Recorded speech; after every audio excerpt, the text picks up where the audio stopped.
happens when men's cruelty could not be explained. It had to be seen.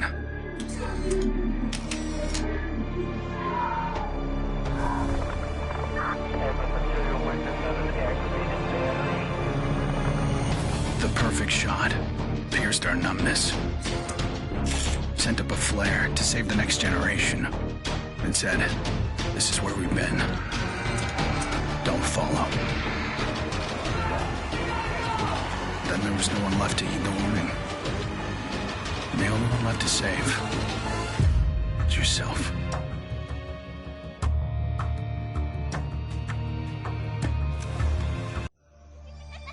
My earliest memory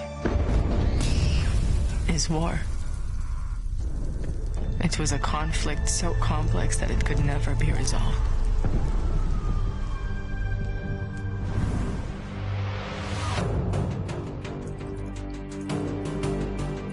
But this war isn't complicated.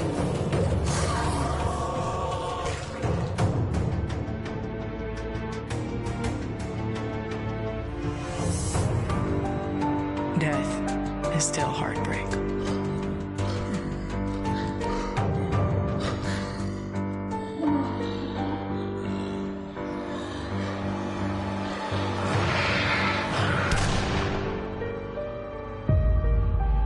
But a kill is a kill.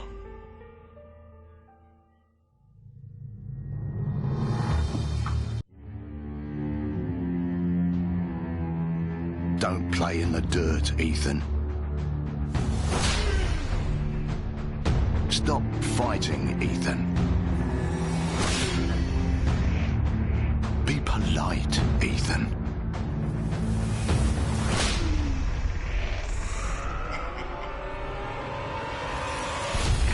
We can suppress the animal instincts all we want, bury them under layers of polish. But they exist for a reason. When we lived in a genteel fairy tale world, somebody did the dirty work out of sight. But when the fairy tale turned nightmare,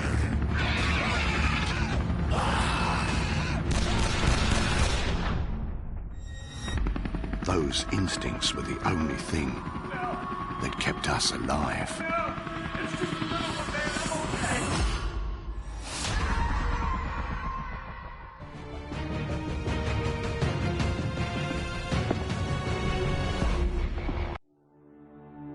Where there is life, there is light. The glow of hope. At times, it burns brightly, but dwindles and fades.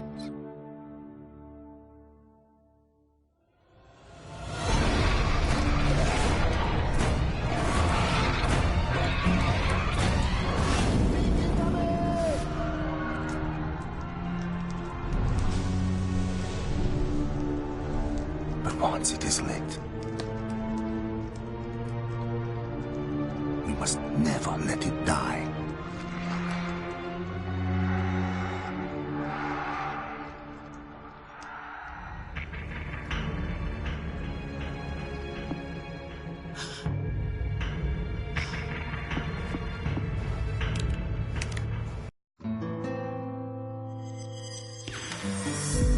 I was born into this life.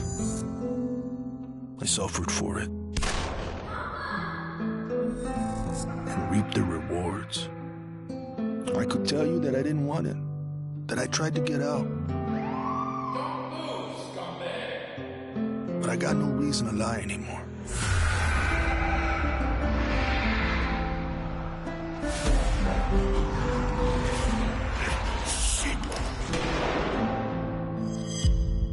That life is the only reason I'm still here.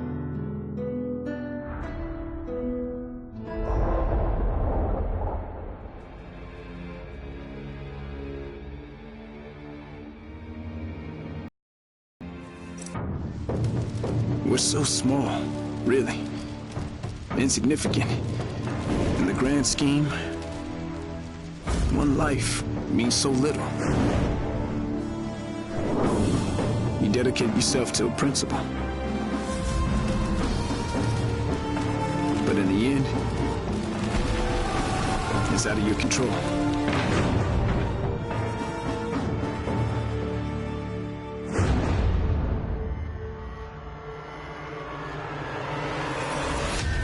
In this world,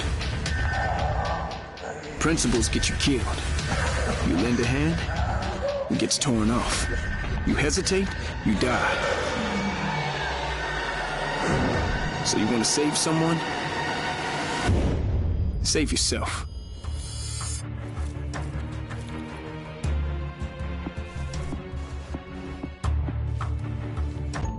To all my classmates who alienated me because I was different.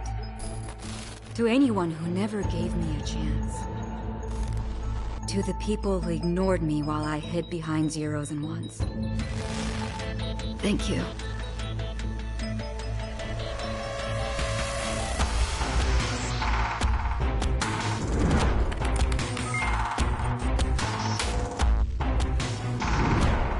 Without you, I would never have made it this far.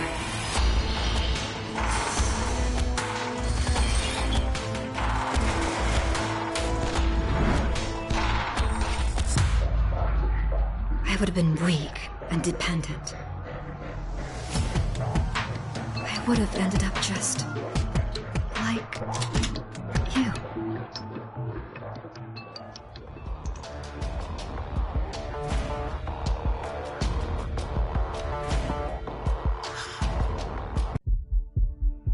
There's never a moment when you forget.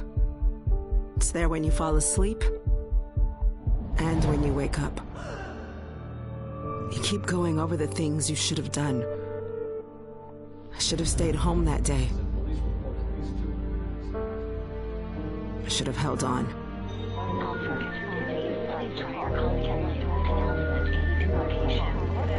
The agony is always there. But I've learned to live with it. Because the only thing stronger than regret is hope.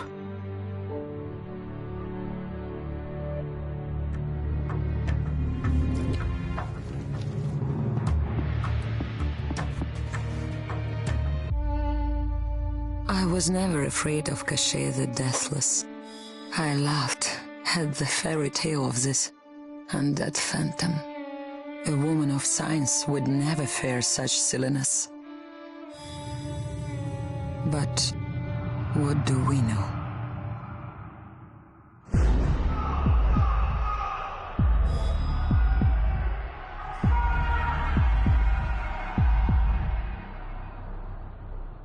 Science cannot explain what I've seen.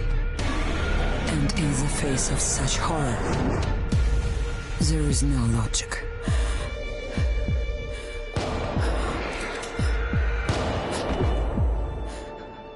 Only faith.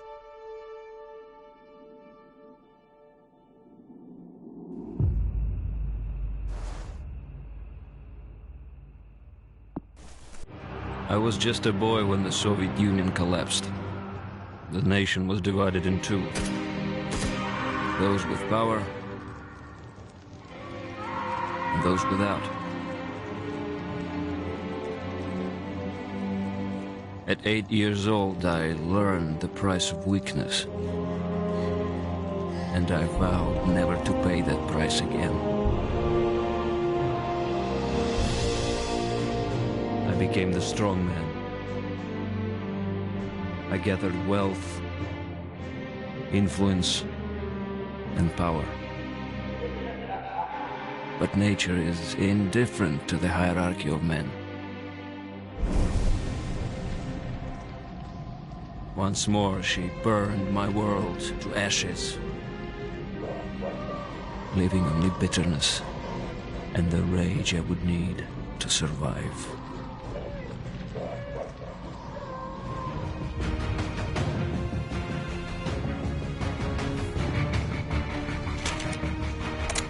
People don't believe something can happen until it does. They live in cheerful ignorance of the coming storm. I could see nothing else. When it finally arrived, I felt relief. At least now the danger had taken shape. Now, I had a target.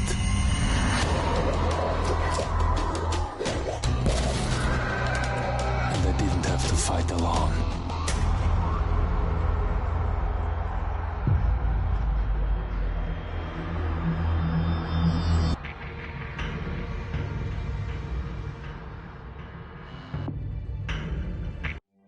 I will not be welcome in the kingdom of heaven. That fate was never in the cards for a man like me.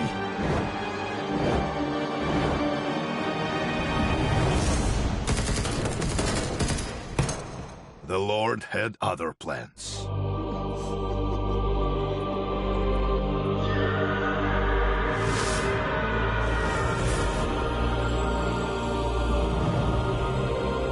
I have made my peace with God.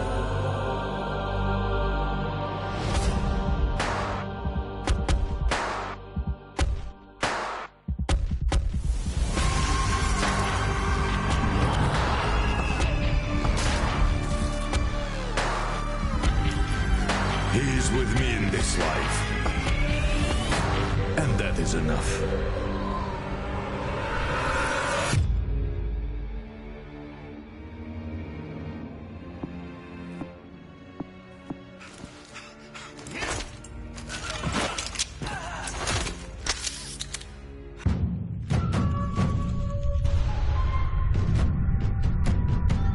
I was 11 years old the first time I felt the ground shake. My instinct was to leave, but my grandparents wouldn't hear of it. This is our home, they told me. We don't leave. I came to live by that code. Earthquakes, tsunamis, typhoons, they're all part of life here. We accept them. We don't leave. When the evacuation was announced, I rejected it. This wasn't our way. Then I saw them. And I understood. This wasn't another disaster. This was a war.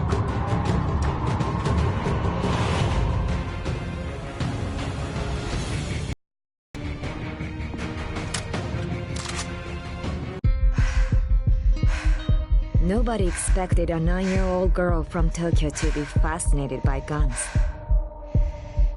Nobody imagined a 22-year-old university senior would drop out and train for the biathlon.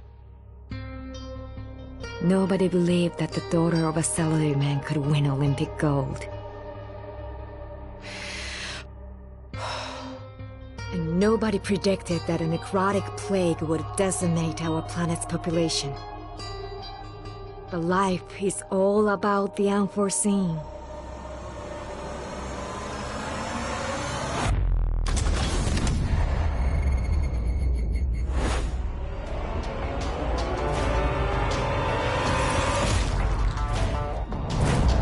And nobody saw me coming either.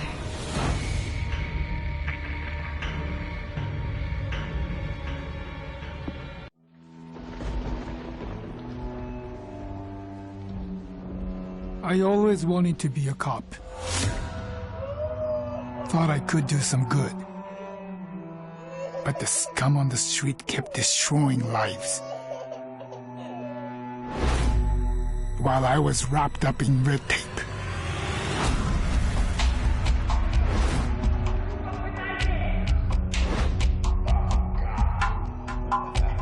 Shackled by senseless laws.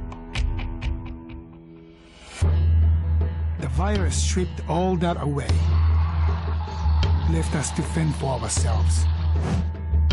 And finally, chains were off.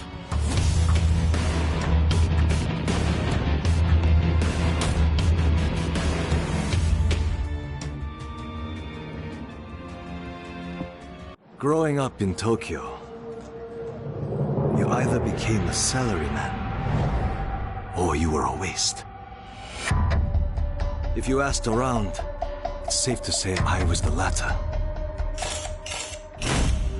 They said I lacked self-control, that I shamed my family. So my father sent me off to relatives in the States. Turns out, Americans care a lot more about earnings than honor.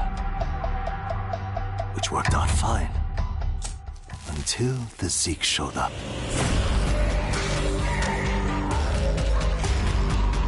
The Japanese decided to evacuate.